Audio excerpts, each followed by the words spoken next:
पूरी दुनिया में सबसे बड़ी शक्ति है। अमेरिका के पास दुनिया की सबसे शक्तिशाली सेना है। आज अमेरिका दुनिया की सबसे बड़ी अर्थव्यवस्था भी है। पूरी दुनिया का ज्यादातर व्यापार अमेरिकन डॉलर्स में ही होता है। दुनिया की सबसे बड़ी कंपनीज भी अमेरिका में ही हैं। लेकिन अमेरिका हमेशा से इतना शक्तिशाली नहीं था, बल्कि अपने कुछ डिसीजंस की वजह से अमेरिका दुनिया की महाशक्ति बन गया। जहां भारत दुनिया का सबसे बड़ा लोकतंत्र है, वहीं अमेरिका दुनिया का सबसे पुराना लोकतंत्र है। लेकिन क्या अमेरिका की नीतियां चीन की तरह से ही हमेशा से विस्तारवादी रही हैं? जानेंगे सब कुछ आज के इस वीडियो में कि कैसे अमेरिका दुनिया की सबसे बड़ी शक्ति बन गया और अमेरिका का पूरा इतिहास। लेकिन उससे पहले अगर आप पहली बार हमारे वीडियोस देख रहे हैं तो हमारे चैनल को सब्सक्राइब कर बेल आइकन को जरूर दबाएं। सबसे पहले जानते हैं कि कैसे हुई थी अमेरिका की खोज। पुर्तगाल का प्रिंस हेनरी, जिसे प्रिंस हेनरी द नेविगेटर के नाम से भी जाना जाता है, वो पूरी दुनिया में नई नई जगहों को खोजना चाहता था। उसने दुनिया में समुद्र के रास्ते नई नई जगहों की खोज में आने वाली हर बाधा को दूर करने के लिए स्कूल ऑफ नेविगेशन की स्थापना की थी। वो पूरी दुनिया के नक्शे बना रहा था और हर उस जगह पर पहुंचना चाहता था जहां तक अभी तक कोई भी नहीं पहुंच पाया था। उसने ऐसी शिप्स तैयार की थी जो समुद्र में तेज हवाओं और तूफानों का भी सामना कर सकती थी। उसके लोगों ने अफ्रीका के वेस्ट कोस्ट को खोज लिया था, लेकिन 1460 में हेनरी की मृत्यु हो गई। पर हेनरी के द्वारा शुरू किए गए खोजी अभियान अभी भी चल रहे थे। पुर्तगाली दक्षिण की ओर आगे बढ़ रहे थे, जबकि क्रिस्टोफर कोलंबस नाम का एक नाविक पश्चिम में भारत की ओर आगे बढ़ने लगा। कोलंबस को पुर्तगालियों का सहयोग नहीं मिला तो वो स्पेन के राजा के पास पहुंचा। स्पेन के राजा और रानी इसाबेला ने कोलंबस की इस खोज में मदद करने के लिए उसे धन दिया। 1492 तक अमेरिका को पूरी दुनिया नहीं जानती थी। 1492 में जब क्रिस्टोफर कोलंबस, जो कि समुद्र के रास्ते भारत की खोज पर निकला था, वो भारत तो नहीं पहुंच पाया, पर वो एक नई जगह पर पहुंच गया था जो कि आज का अमेरिका है। कोलंबस उस समय एक द्वीप पर पहुंचा था जहां उसको लगा कि वो भारत के किसी द्वीप पर पहुंच गया है। उन द्वीपों पर उसे लाल रंग के आदिवासी मिले। इन आदिवासियों को कोलंबस ने नाम दिया था रेड इंडियन। इन्हीं रेड इंडियंस को अमेरिका के मूल निवासी माना जाता है और यही रेड इंडियंस आगे चलकर अमेरिंडियंस कहलाए। कैसे हुआ अमेरिका पर ब्रिटेन का अधिकार? कोलंबस ने अमेरिका को खोज लिया था और उसे स्पेन के राजा ने धन दिया था, इसीलिए अमेरिका के कुछ हिस्सों पर सबसे पहले स्पेन ने अपना अधिकार कर लिया। धीरे धीरे यूरोप के बड़े देश जैसे कि फ्रांस और ब्रिटेन भी अमेरिका को हथियाने की दौड़ में कूद पड़े। इस तरह सन 1700 तक स्पेन, फ्रांस और ब्रिटेन ने अमेरिका के बहुत से हिस्सों पर अपना अधिकार कर लिया। अमेरिका की उस धरती पर अब अमेरिका के मूल निवासियों रेड इंडियंस के साथ साथ यूरोप से प्रताड़ित होने वाले लोग भी आकर बसने लगे थे, जो एक अलग तरह का समाज बनाना चाहते थे जिसमें सभी लोग एक समान हों। ब्रिटेन उस समय पूरी दुनिया में एक बड़ी ताकत के रूप में उभर रहा था। ब्रिटेन ने उस समय अमेरिका के छोर पर एक बड़े भाग पर अपनी 13 कॉलोनीज बसा ली थी। वहीं स्पेन और फ्रांस ने भी अमेरिका और आज के कनाडा के एक बड़े हिस्से पर अधिकार कर लिया था। कैसे हुई अमेरिका में क्रांति की शुरुआत? अमेरिका में क्रांति की शुरुआत उस समय हुई जब ब्रिटेन ने अपनी कॉलोनीज में बहुत सी दमनकारी कानूनों को लागू कर दिया।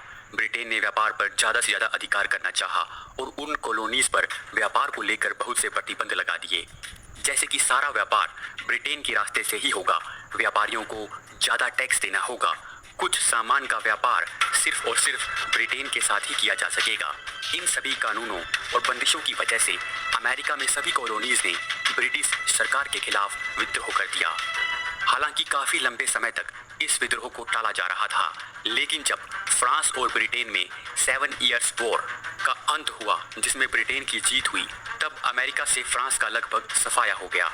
उसके बाद से सरकार ने कॉलोनीज पर टैक्स को और भी बढ़ा दिया, जिसके बाद सभी कॉलोनीज साथ आ गई और 1765 में अमेरिका में क्रांति की शुरुआत हो गई। इसके बाद 1755 में अमेरिका में पूर्ण आज़ादी की मांग शुरू हो गई, जिसे अमेरिकन वॉर ऑफ इंडिपेंडेंस कहते हैं। इस लड़ाई में फ्रांस ने अमेरिकन्स का साथ दिया था, जिसके बाद 1781 में जनरल कॉर्नवालिस ने यॉर्कटाउन में सरेंडर कर दिया। 1783 में ट्रीटी ऑफ पेरिस के साथ आधिकारिक रूप से युद्ध समाप्ति की घोषणा हो गई। अमेरिका की उन कॉलोनीज को लीड करने वाले जनरल जॉर्ज वाशिंगटन 1788 में संविधान के लागू होने के बाद अमेरिका के पहले राष्ट्रपति बने। अमेरिका का संविधान विश्व का पहला लिखित संविधान बना। 4 जुलाई 1776 को स्वतंत्रता के घोषणा पत्र में थॉमस पेन के द्वारा सुझाया नाम संयुक्त राज्य अमेरिका आधिकारिक रूप से शामिल किया गया था। तभी से इसे संयुक्त राज्य अमेरिका के नाम से जाना जाने लगा। अमेरिका अब आज़ाद हो चुका था और एक नई उड़ान भरने के लिए पूरी तरह से तैयार था। अमेरिका की विस्तारवादी नीति आज आजादी के बाद अमेरिका की विस्तारवादी नीति शुरू होती है। कॉलोनीज में बाहर से आकर बसने वाले लोग अमेरिका के मूल निवासियों की जमीनों को हथियाने लगते हैं। अमेरिका ने पश्चिम की ओर विस्तार करना शुरू किया और 1803 तक लुइसियाना को $15 मिलियन में फ्रांस से खरीद लिया, जिसे लुइसियाना परचेज के नाम से जाना जाता है। इसके बाद अमेरिका का कुल क्षेत्रफल 3 गुना बढ़ गया। अब अमेरिका का मैक्सिको के साथ युद्ध शुरू हो गया और 1845 में उसे हराने के बाद उसका विस्तार और बढ़ गया। गृह युद्ध की शुरुआत। ब्रिटेन से आज़ाद हुई कॉलोनीज में ज़्यादातर लोग यूरोप से आकर बसे हुए थे, या फिर बहुत ज़्यादा लोग ऐसे भी थे जिन्हें ब्रिटेन के द्वारा अफ्रीका से दास बनाकर अमेरिका में लाया गया था। अमेरिका में दास प्रथा तभी से चली आ रही थी। काले लोगों को दास बनाकर रखा जाता था। ब्लैक लाइव्स मैटर नाम का मूवमेंट भी इसी वजह से इतना बड़ा मूवमेंट बना है। अमेरिका में तभी से रंग भेद की नीति चली आ रही है। 1861 से 1865 के बीच अमेरिका में एक गृह युद्ध शुरू हो गया, जिसमें उत्तरी अमेरिका में रहने वाले लोग दास प्रथा के विरुद्ध थे, जबकि दक्षिणी अमेरिका में रहने वाले लोग इसके पक्ष में थे, क्योंकि दक्षिणी अमेरिका में कपास की खेती होती थी, जिसके लिए दासों से खेतों में काम करवाया जाता था और दासों से खेती करवाकर वहाँ के लोगों को बहुत फायदा हो रहा था, इसीलिए वो इसे खत्म करने के विरुद्ध थे। दास प्रथा को समाप्त करने को लेकर उत्तर और दक्षिणी अमेरिका के लोगों में लगातार संघर्ष चलता रहा। अंत में अमेरिका में दास प्रथा को समाप्त कर दिया गया। अमेरिका के राष्ट्रपति अब्राहम लिंकन भी दास प्रथा के विरुद्ध थे। उनके इसी विरोध के कारण एक सरफिरे ने उन्हें गोली मार दी थी। अमेरिका में श्वेत अश्वेत लोगों की वो लड़ाई आज भी चल रही है। भले ही आज कानूनी रूप से ब्लैक लोगों को सभी अधिकार मिल चुके हैं, लेकिन समाज में ब्लैक और व्हाइट लोगों के बीच आज भी नफरत बनी हुई है, जिसके शिकार ज़्यादातर ब्लैक लोग ही होते हैं। कैसे बना अमेरिका सुपर पावर? पूरी दुनिया में अमेरिका सबसे शक्तिशाली देश है, जिसके बहुत से कारण हैं। अगर आप दुनिया के 10 सबसे ताकतवर देशों के बारे में जानना चाहते हैं तो आप ऊपर आई बटन पर क्लिक करके वो वीडियो देख सकते हैं। अमेरिका के शक्तिशाली होने का एक बहुत बड़ा कारण उसकी आर्थिक शक्ति और उसकी भौगोलिक परिस्थिति है। आज अमेरिका या तो कमजोर और मित्र राष्ट्रों से घिरा हुआ है, या एक तरफ उसे किसी भी खतरे से बचाने के लिए विशाल समुद्र है, जिस कारण किसी भी देश के लिए अमेरिका पर हमला करना आसान नहीं है। लेकिन कैसे बना अमेरिका सुपर पावर? असल में अमेरिका में औद्योगिक क्रांति की शुरुआत के साथ ही अमेरिका की ताकत बढ़ने लगी थी। प्रथम विश्व युद्ध के बाद यूरोप के ज्यादातर देशों को भारी नुकसान हुआ था और अमेरिका ने इस युद्ध को खत्म करने में अहम भूमिका निभाई थी। दूसरे विश्व युद्ध में पर्ल हार्बर के बाद अमेरिका ने जापान पर हमला करके पूरी दुनिया को अपनी ताकत दिखा दी थी। इसके बाद सोवियत यूनियन का डर दिखाकर उसने नाटो जैसे संगठनों की स्थापना की। साथ ही विश्व युद्ध के बाद दुनिया की इकोनॉमी को स्टेबल बनाए रखने के लिए वर्ल्ड बैंक और IMF जैसे संगठनों की स्थापना की गई, जिससे अमेरिका की धाक पूरी दुनिया में बढ़ गई।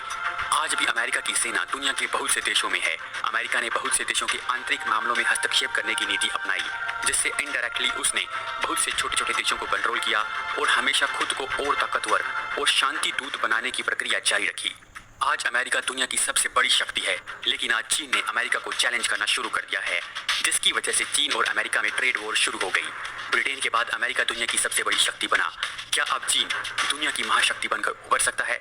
आपकी इस बारे में क्या राय है? आप हमें कमेंट करके जरूर बताएं। आज भी अमेरिका सीधे तौर पर विस्तार नहीं करता, लेकिन हर देश के आंतरिक मामलों में हस्तक्षेप करने की उसकी नीति आज भी कायम है।